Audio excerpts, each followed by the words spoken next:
ಶತಮಾನಗಳಿಂದಲೂ ದೇವಾಲಯಗಳ ಮೇಲೆ ದಾಳಿಕೋರರ ಕಣ್ಣು. ರಾಜಾದಿರಾಜರ ಕಾಲದಿಂದಲೂ ದೇವಾಲಯಗಳ ಸಂಪತ್ತು ಕೊಳ್ಳೆ ಹೊಡೆಯೋದೇ ಗುರಿ. ಬ್ರಿಟಿಷರು ಭಾರತಕ್ಕೆ ಬಂದಾಗಲೂ ಆದದ್ದು ಇದೇ. 1817 ಈಸ್ಟ್ ಇಂಡಿಯಾ ಕಂಪನಿ ಭಾರತದ ದೇವಾಲಯಗಳನ್ನು ತನ್ನ ನಿಯಂತ್ರಣಕ್ಕೆ ತೆಗೆದುಕೊಂಡಿತು. ಒಂದು ಕಾಯ್ದೆಯನ್ನು ರೂಪಿಸಿತು. ಈ ಕಾಯ್ದೆ ಪ್ರಕಾರ ಕ್ರಿಶ್ಚಿಯನ್ನರು ದೇವಾಲಯಗಳ ನಿರ್ವಹಣೆ ಮಾಡ್ತಿದ್ರು. ದೇವಾಲಯ ಅಂದರೆ ಇಲ್ಲಿ ಹಿಂದೂ ದೇವಾಲಯಗಳು ಮಾತ್ರವಲ್ಲ, ಎಲ್ಲ ಧರ್ಮದ ದೇವಾಲಯಗಳು ಸೇರಿದ್ದವು. ಇದಕ್ಕೆ ಮೈನಾರಿಟಿ ಅಂದರೆ ಚರ್ಚ್ಗಳು ಮತ್ತು ಮಸೀದಿಗಳು ಭಾರಿ ವಿರೋಧ ಮಾಡಿದವು. It all started with a regulation, a Madras regulation. It was called the Madras Regulation of 1817.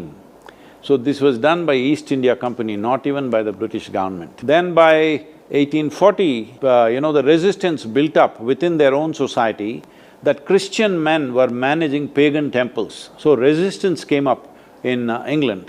So in 1840, they wanted to give it back. So they put out a directive and said, okay, hand it over to the trustees.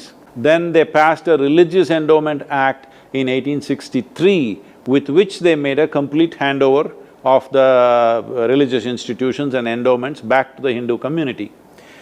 Then in 1925, they passed a Madras Religious and Charitable Endowment Act. This included all religions. By now, this was a strategy to stem the independence movement in the country, and they found whether it's a mosque or a church or a temple, all of these things were becoming hubs for people to meet and, come together and act. So they tried to take over all religious institutions.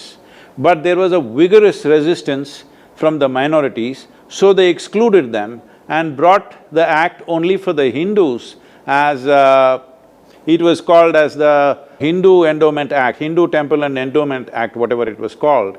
Then further, they tightened the screws in 1935 that they could give, like a notification to any temple to take it over.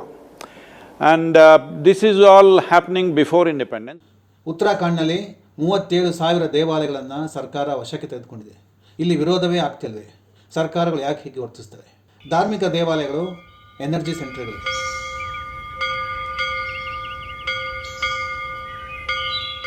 ಆಗ ರಾಜರು ಅವರೇ ಸರ್ಕಾರಗಳು.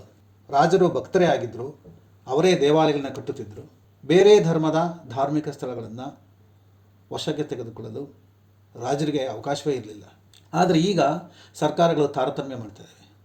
ದೇವಾಲಯಗಳು ಸರ್ಕಾರದಿಂದ ಬಿಡುಗಡೆ ಆಗಬೇಕು, endowment ಕಾಯ್ದೆ ಬದಲಾಗಬೇಕು, ಒಂದು ನೋಟಿಫಿಕೇಷನ್ ಕಳಿಸಿ ದೇವಾಲಯ ವಶಕ್ಕೆ ತೆಗೆದುಕೊಳ್ಳುವ ನೀತಿ ಬದಲಾಗಬೇಕು ಎಂಬ ಚರ್ಚೆ ಈಗ ಕಾವು ಪಡ್ಕೊಂಡಿದೆ.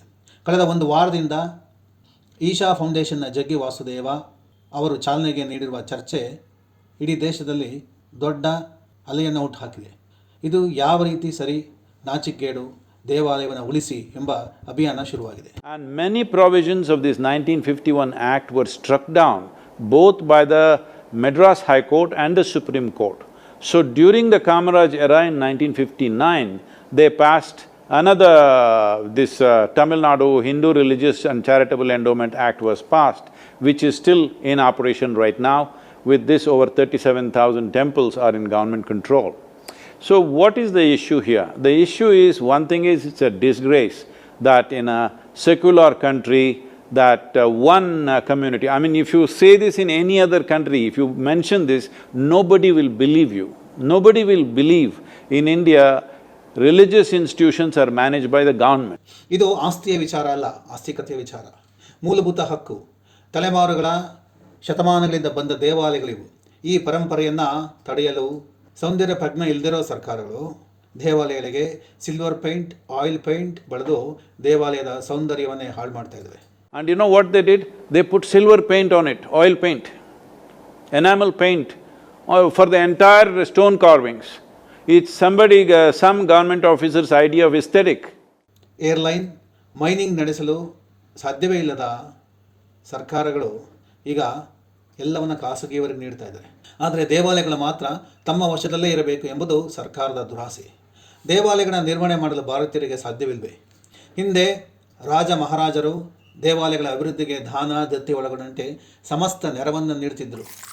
ಆದರೆ ಯಾವ ರಾಜನೂ ಇದು ನನ್ನ ದೇವಾಲಯ ಎಂದು ಹಕ್ಕು ಸ್ಥಾಪಿಸ್ತಾ ಇರಲಿಲ್ಲ.